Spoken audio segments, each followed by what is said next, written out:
Hello प्यारे बच्चों, चलिए स्टार्ट करते हैं क्लास 9 चैप्टर नंबर 7 ट्राइंगल का इंट्रोडक्शन वीडियो। इस इंट्रोडक्शन को अगर आपने अच्छे से समझ लिया ना तो पूरा चैप्टर बिल्कुल हलवा हो जाएगा। आप चुटकियों में सोल्व आउट कर देंगे सारे क्वेश्चंस को। तो सबसे पहले चलते हैं भाई, ट्राइंगल जो कि हमारा चैप्टर का नाम है, इसका मीनिंग क्लियर कर लेते हैं। क्या है ट्राइंगल का meaning? A triangle is a closed polygon that consist of 3 sides and 3 vertices. क्या कहा है बच्चों कि ट्रायंगल जो है क्लोज्ड पॉलीगन होती है, बंद आकृति होती है, जिसकी 3 साइड होती हैं और 3 ही उसके वर्टिसेस होते हैं। अब यहां आ जाओ, ध्यान से देखो, ये हमारे पास एक ट्रायंगल है, इसका नामकरण कर लेते हैं। ये ए पॉइंट मान लिया, ये हमारा बी पॉइंट मान लिया, ये सी पॉइंट मान लिया।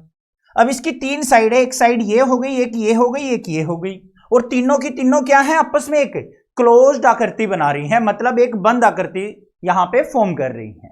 ठीक है, और इसके 3 ही वर्टिसेस हैं, एक ये ए वर्टिसेस हो गया, बी वर्टिसेस और सी वर्टिसेस। क्लियर बात? अब लास्ट में मैंने एक और इंपॉर्टेंट पॉइंट लिखा है, क्या है? The most important property of a triangle is that the sum of the internal angle of a triangle is equal to 180 degree. अब कोई भी एक ट्रायंगल होगी ना, उसके जो अंदर के 3 एंगल होंगे, एक ये एंगल, एक ये एंगल और एक ये एंगल, इन तीनों एंगल का अगर हम सम करेंगे तो एंगल ए प्लस में एंगल बी और प्लस में एंगल सी, तो इन तीनों एंगल का सम हमेशा 180 डिग्री आएगा। ठीक है, समझ में आ गई बात? क्लियर है? अब इन एंगल के बेसिस पे, साइड के बेसिस पे हम ट्रायंगल्स को डिफरेंट डिफरेंट टाइप में डिवाइड कर देते हैं। तो वो डिफरेंट टाइप भी समझ लेते हैं कौन कौन सी होती हैं। चलो भाई, सबसे पहले आ गई भाई यहां पे हमारे एंगल के बेस पे जो हमारी ट्रायंगल्स होती हैं, जिनको हम क्लासिफाई करते हैं। दूसरा हमारे पास क्या है, साइड के बेसिस पे। तो पहले एंगल वाली पढ़ते हैं। पहली क्या है भाई, एक्यूट एंगल ट्रायंगल। कौन सी होगी? Acute angle triangle has 3 angles less than 90 degree. जिस ट्रायंगल के तीनों एंगल 90 डिग्री से कम के होंगे, उस ट्रायंगल को हम एक्यूट ट्रायंगल कहेंगे। Second, right triangle has 1 angle 90 degree. जिस ट्रायंगल का एक एंगल 90 डिग्री का होगा, उस ट्रायंगल को हम राइट एंगल ट्रायंगल कहेंगे। फिर आ गई बच्चों हमारे पास obtuse triangle has 1 angle greater than 90 degree. ऐसी ट्रायंगल जिसके अंदर एक एंगल हमारा 90 डिग्री से ज्यादा का होगा, उस ट्रायंगल को हम ऑब्ट्यूज एंगल ट्रायंगल कहेंगे। क्लियर बात? तीनों एंगल की टाइप समझ में आ गई। अब बात आती है साइड के बेसिस पे। सबसे पहली आती है इक्विलेटरल ट्रायंगल। अब इक्विलेटरल ट्रायंगल क्या होगी भाई? जिस ट्रायंगल की तीनों साइड इक्वल होंगी, उस ट्रायंगल को हम इक्विलेटरल ट्रायंगल कहेंगे। और एक और इंपॉर्टेंट प्रॉपर्टी होती है इक्विलेटरल ट्रायंगल की, इसके तीनों के तीनों एंगल भी हमारे क्या होते हैं, 60 डिग्री के होते हैं। क्लियर? नेक्स्ट आती है आइसोसेलेस ट्रायंगल। ऐसी ट्रायंगल जिसकी 2 साइड, कोई भी 2 साइड हो सकती हैं, वो इक्वल आपको देखने को मिलेंगी, उस ट्रायंगल को हम क्या कह देंगे भाई? आइसोसेलेस ट्रायंगल कह देंगे। दूसरा एक और प्रॉपर्टी होती है, इस ट्रायंगल के अंदर 2 एंगल हमेशा इक्वल देखने को मिलेंगे। या तो एक एंगल आपको 30 का, दूसरा भी 30 का देखने को मिल सकता है, एक 60 का, दूसरा 60 का देखने का मिल सकता है। ठीक है, तो इस प्रकार की प्रॉपर्टी भी आपको आइसोसेलेस ट्रायंगल के अंदर देखने को मिल जाएगी। लास्ट आती है स्केलन ट्रायंगल। कौन सी होती है? Has no equal side. ऐसी ट्रायंगल जिसके अंदर कोई भी इक्वल साइड नहीं होती है, तीनों भुजाएं, तीनों साइड्स जो होंगी वो हमेशा अनइक्वल होंगी, इक्वल नहीं होंगी, उनको हम क्या कहेंगे? Scalene triangle. क्लियर बात हो गई? एंगल टाइप में भी और साइड टाइप में भी 6 की 6 ट्रायंगल्स आपको अच्छे से क्लियर हो गई होंगी। यही आपके सिलेबस में, एक्स्ट्रा चीजें आपको पढ़ने की कोई जरूरत नहीं है अभी। नेक्स्ट आगे चलते हैं भाई। नेक्स्ट चीज आती है भाई congruence of a triangle. Most important चीज है इस चैप्टर की। अगर ये आपको समझ में आ गई ना और इसकी टाइप समझ में आ गई, तो चैप्टर के अंदर कुछ भी नहीं है, बिल्कुल इजी चैप्टर है। तो सबसे पहले भाई कॉन्ग्रुएंस का मीनिंग समझते हैं। कॉन्ग्रुएंस का मीनिंग क्या होता है? 2 triangles are said to be congruent if their side have the same length and angle. अगर मान लो बच्चों आपके पास एक ट्रायंगल है ए, एक ट्रायंगल है बी, अगर दोनों ट्रायंगल के एंगल भी और दोनों ट्रायंगल की साइड भी अगर इक्वल हैं, तो उन दोनों ट्रायंगल को हम क्या कह सकते हैं भाई? वो दोनों ट्रायंगल कॉन्ग्रुएंट ट्रायंगल हैं। समझ में आ गई? एक तरीके से मैं आपको यहां पे एग्जांपल दिखाऊं, जैसे मैं हूं, मेरे बिल्कुल as it is duplicate copy साथ में एक हो, तो हम दोनों आपस में क्या कहलाएंगे? कॉन्ग्रुएंट कहलाएंगे, क्योंकि हम शेप से, साइज से, वेट से, सब तरीके से हम दोनों एक दूसरे के क्या होंगे? इक्वल होंगे। तो एक दूसरे के बिल्कुल सेम होना चीज, उनको हम कॉन्ग्रेंट कहते हैं। क्लियर बात। अब आगे आ जाओ, यहां पे मैंने कुछ चीजें लिख रखी हैं, क्या है? Congruent means figure equal in all respect और figure whose shape size both are same. तो वही बात मैंने बोली थी, शेप और साइज से अगर दो फिगर इक्वल है एक दूसरे के, तो उन दोनों को हम क्या कह देंगे? कॉन्ग्रेंट कह देंगे। अब यहां पे कुछ मैंने एग्जांपल ले रखे हैं, क्या है? 2 copies of your photograph of the same size.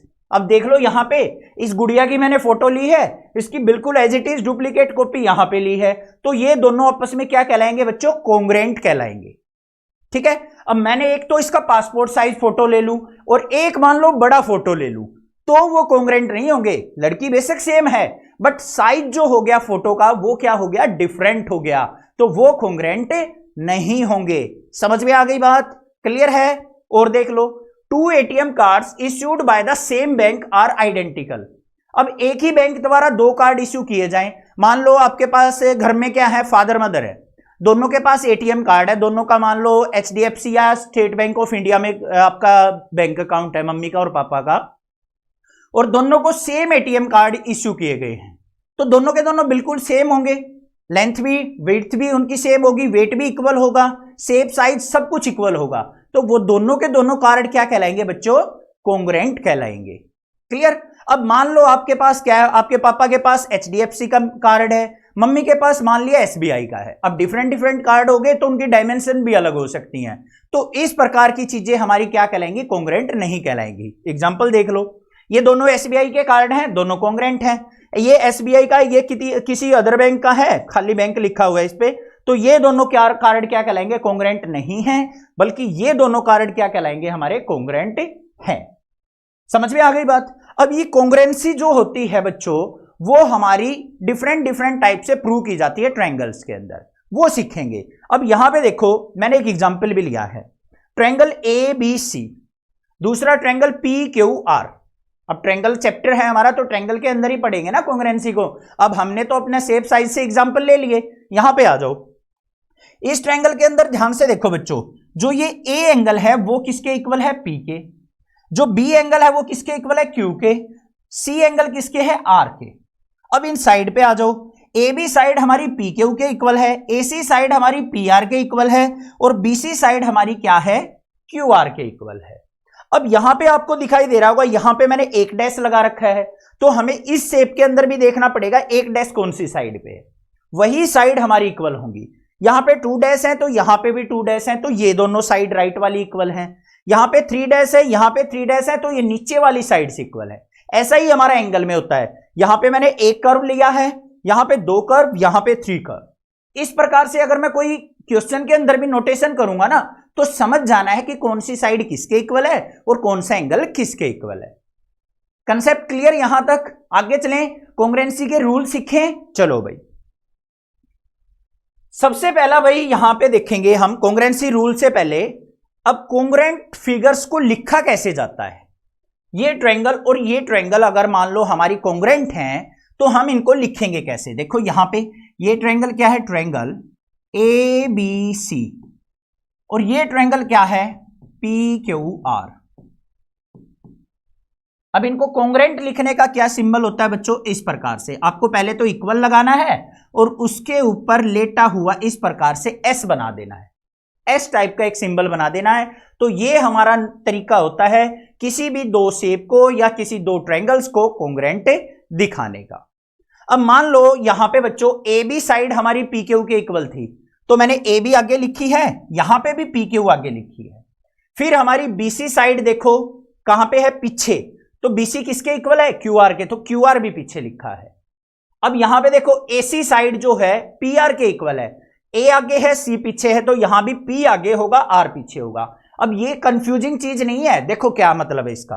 अगर मैं ऐसे लिख दूं बच्चों, ट्रायंगल ACB कॉन्ग्रेंट है ट्रायंगल PQR के। अब यहां पे ध्यान से देखो, क्या मैंने ये तरीका ठीक लिखा है? ACB, AC का मतलब ये AC साइड PQ के इक्वल है, क्या है इक्वल? यहां पे तो 2 डैश है, यहां पे 1 डैश है, तो इक्वल तो नहीं है, ये हमारी कॉन्ग्रेंट नहीं कहलाएगी। इस प्रकार से हम कॉन्ग्रेंट को नहीं लिखते हैं, एक फिक्स ऑर्डर में ही लिखा जाता है जिस साइड से हमारी साइड इक्वल होंगी। ठीक है, लिखने का तरीका यही है। अब एक वर्ड आपको देखने को मिलेगा कई जगह, CPCT। इसका मीनिंग क्या होता है? In congruent triangles corresponding part are equal and we write in short CPCT for corresponding part of the corresponding triangle। अब यहां पे क्या है? corresponding का मतलब एक साथ लगते हुए। जैसे ये ट्रायंगल इस ट्रायंगल के कॉन्ग्रुएंट है, इसको हम बाय CPCT लिख सकते हैं। बाय CPCT का मतलब लेफ्ट वाली साइड लेफ्ट वाली साइड के इक्वल है, राइट वाली के इक्वल है, और बॉटम वाली साइड बॉटम वाली साइड के इक्वल है। तो ये ट्रायंगल्स आपस में क्या लिखी जाएंगी? By CPCT they are congruent. Clear बात? समझ में आ गई ना? कोई दिक्कत नहीं है। अब कॉन्ग्रुएंसी रूल समझ लो भाई। सबसे पहला कॉन्ग्रुएंसी रूल आता है बच्चों हमारा SSS का। S का मतलब साइड होती है, A का मतलब एंगल होता है। बस यही चीज आपको पकड़नी है। SSS का मतलब क्या है? Side side side. अगर किसी एक ट्रायंगल की तीनों साइड किसी दूसरी ट्रायंगल की तीनों साइड के इक्वल आपको मिल जाए ना, तो वो दोनों ट्रायंगल क्या हो जाएंगी बच्चों? कॉन्ग्रुएंट हो जाएंगी बाय SSS कॉन्ग्रुएंसी रूल से। क्लियर बात? पहला रूल समझ में आया? अगर एक ट्रायंगल की तीनों साइड किसी दूसरी ट्रायंगल की तीनों साइड के इक्वल आपको देखने को मिल जाए, तो हम कह देंगे कि SSS कॉन्ग्रुएंसी रूल से वे दोनों ट्रायंगल क्या आपस में कॉन्ग्रुएंट है। अब यहां पे एग्जांपल समझ लो। एक ट्रायंगल है हमारे पास ABC, इधर ट्रायंगल है PQR। अब देखो भाई, AB साइड जो है किसके इक्वल है? PQ के। तो यहां पे लिखेंगे AB जो है हमारी इक्वल है PQ के, क्योंकि इस पे भी 3 डैश है, इस पे भी 3 डैश है। फिर देखेंगे हम, यहां पे आ जाओ भाई, 2 डैश वाली कौन सी है? BC side. इधर क्या है? QR। सेम बेशक टेढ़ी मेढ़ी हो सकती है, कोई दिक्कत नहीं है, बस हमें देखना है इस पे 2 डैश है, इस पे 2 डैश है, दोनों इक्वल है। तो BC इक्वल टू किसके हो गई? QR के। ठीक है, लास्ट साइड क्या बच गई? AC। AC हमारी किसके होगी? PR के। तो AC हमारी किसके हो गई भाई? PR के। तो हमारी ट्रायंगल ABC कॉन्ग्रुएंट हो गई किसके? ट्रायंगल PQR के। चेक भी कर लेता हूं, AB हमारी PQ के इक्वल है, और BC हमारी QR के इक्वल है, और AC हमारी PR के इक्वल है। तो ये हो गया, और ये कौन से रूल से हो गया? By SSS rule. SSS rule से क्या हो गई भाई? दोनों ट्रायंगल कॉन्ग्रुएंट हो गई। क्लियर बात है? अब नेक्स्ट वाला रूल देखते हैं भाई। सेकंड रूल क्या है? सेकंड रूल के अंदर है बच्चों साइड एंगल साइड। अब बात यहां पे अच्छे से आपको समझनी है, ध्यान से देखो। एक साइड दूसरी साइड और उनके बीच में एंगल। क्या कहा है? एक ट्रायंगल की 2 साइड और उन दोनों साइड के बीच का एंगल अगर किसी दूसरी ट्रायंगल के 2 साइड और उनके बीच के एंगल के इक्वल होगी, तो हम कह सकते हैं कि SAS से एक ट्रायंगल दूसरी ट्रायंगल के कॉन्ग्रुएंट है। यही मैंने डेफिनेशन में लिखा है। अब यहां आ जाओ, देखो बच्चों, यहां पे मैंने क्या लिया? ABC ट्रायंगल, इधर ली मैंने PQR ट्रायंगल। अब यहां पे मैंने शो कर रखी है कि जो AB साइड है वो PQ के इक्वल है। AB किसके इक्वल है भाई? PQ के इक्वल। फिर BC साइड जो है वो QR के इक्वल है, तो ये लिख दिया मैंने BC साइड QR के इक्वल है। अब 2 साइड इक्वल मिल गई। अब इनके बीच का एंगल देखेंगे, ये साइड और ये साइड, इसके बीच का एंगल क्या है? ये एंगल B। तो इधर एंगल B इक्वल है हमारा किसके? एंगल Q के, क्योंकि ये भी दोनों साइड के बीच में बना हुआ है, एंगल Q के। तो क्या हो जाएगा? ट्रायंगल ABC कॉन्ग्रुएंट होगी हमारी ट्रायंगल PQR। क्लियर? और रूल क्या होगा? बाय SAS से। समझ में आ गई बात? कोई दिक्कत नहीं है। कंसेप्ट ये भी क्लियर, दूसरा तरीका भी क्लियर हो गया। थर्ड वाले पे चलते हैं भाई। नेक्स्ट क्या है हमारे पास? Angle side angle. ऐसा ही है सेकंड वाले की टाइप का। एक एंगल दूसरा एंगल और उनके बीच की कोई एक साइड अगर इक्वल मिल जाए एक ट्रायंगल की दूसरी के साथ, तो हम एंगल साइड एंगल से कह सकते हैं कि एक ट्रायंगल दूसरी ट्रायंगल के कॉन्ग्रुएंट है। अब इसको देख लेते हैं भाई कैसे। ये एक ट्रायंगल है ABC, ये हमारे पास ट्रायंगल है PQR। दोनों उल्टी ट्रायंगल बना रखी है मैंने जानबूझ के। ठीक है, क्यों ले रखी है दोनों उल्टी? ताकि आपको फिगर के अंदर कंफ्यूजन ना हो, समझ में आ जाए चीजें, रट्टा ना मारना पड़े। अब यहां पे सबसे पहले साइड देखो, पहले एंगल के बीच में साइड है ना, तो पहले एंगल देखेंगे। एंगल सी किसके इक्वल है भाई, ये देखो पिंक कलर से, आर के इक्वल। तो एंगल सी हमारा किसके इक्वल है, एंगल आर के। दूसरा एंगल देखो रेड वाला, क्यू एंगल किसके इक्वल है, बी के इक्वल। तो यहां पे लिखेंगे एंगल बी जो है हमारा एंगल क्यू के इक्वल है। दो एंगल इक्वल मिल गए। अब इन दोनों एंगल के बीच वाली साइड कौन सी है, ये बीसी और ये क्यू आर। तो यहां पे क्या हो जाएगा बच्चों, बीसी साइड जो है वो क्यू आर के इक्वल है। तो भाई दो एंगल और उनके बीच के साइड इक्वल मिल गई हमें दो ट्रायंगल की, तो दोनों ट्रायंगल क्या हो गई, triangle A B C congruent हो गई हमारी ट्रायंगल पी क्यू आर की। और कौन से रूल से भाई, एंगल साइड एंगल से। समझ में आ गई, क्लियर बात है, कोई दिक्कत नहीं, ये भी चीज क्लियर है। नेक्स्ट चलते हैं भाई, नेक्स्ट क्या है, नेक्स्ट चीज आ गई भाई RHS, right angle hypotenuse side. ये इंपॉर्टेंट चीज है, ये बड़े अच्छे से ध्यान से समझनी है। ये हमेशा रूल जो होगा कांग्रुएंसी का, वो हमेशा बच्चों राइट एंगल ट्रायंगल में लागू होगा। राइट एंगल ट्रायंगल मतलब जिसमें एक एंगल 90 डिग्री का हो, उस ट्रायंगल में हम हमेशा आरएचएस प्रॉपर्टी को देखते हैं। देखो अब ये आरएचएस प्रॉपर्टी कैसे देखी जाएगी भाई, एक ट्रायंगल है मेरे पास एक्स वाई जेड, एक ट्रायंगल है मेरे पास आर एस टी या फिर टी एस आर, कुछ भी मान लो। अब यहां पे देखना है बच्चों हमें क्या होगा, two triangles are congruent if the hypotenuse and a side of a right angle triangle is equal to the second right angle triangle. क्या कहा है, एक तो भाई हाइपोटेन्यूज इक्वल होना कंपलसरी है, 90 डिग्री के सामने वाली जो साइड होगी ना वो हमेशा हाइपोटेन्यूज होगी। हिंदी में उसको कर्ण विकर्ण कहते हैं, ठीक है, कर्ण या विकर्ण कहते हैं हिंदी में, तो भाई थोड़ा सा कंफ्यूजन है। तो 90 डिग्री के सामने वाला हाइपोटेन्यूज होगा, इस ट्रायंगल में भी 90 डिग्री के सामने हाइपोटेन्यूज। तो इसका मतलब क्या हो गया, एक्स जेड किसके इक्वल है, टी आर के। तो यहां पे लिख देंगे एक्स जेड इक्वल टू है टी आर, ठीक है। दूसरा हमें क्या देखना है भाई, यहां पे एक 90 डिग्री एंगल मिलेगा आपको, वो तो राइट एंगल ट्रायंगल देखने के लिए। दूसरा हमें हाइपोटेन्यूज को छोड़ के कोई एक साइड, यहां पे देखो वाई जेड जो है एस टी के इक्वल है, तो हम लिख देंगे यहां पे वाई जेड जो है वो एस टी के इक्वल है। तो बस ये चीज आपको देखनी है, ध्यान से सुनो दोबारा। एक तो हाइपोटेन्यूज आपको चेक करना है, अगर दो राइट एंगल ट्रायंगल के हाइपोटेन्यूज इक्वल हैं और कोई भी एक साइड या ये वाली हो या ये वाली हो, दूसरी ट्रायंगल की या ये वाली, किसी भी एक साइड के इक्वल आपको मिल जाए, तो हम कह देंगे दोनों ट्रायंगल क्या है, आपस में आरएचएस प्रॉपर्टी से कॉन्ग्रुएंट है। अब एग्जांपल देख लो, मान लो भाई एक ट्रायंगल बना दी मैंने, ये बना ली, ये 90 डिग्री एंगल हो गया, ये मान लो क्या है 5 सेंटीमीटर, और ये मान लिया क्या है 2 सेंटीमीटर, ठीक है बच्चों। एक ट्रायंगल और बना दी मैंने इस प्रकार से, ये बना दी भाई उल्टी बना ली, ये 90 डिग्री एंगल बना लिया,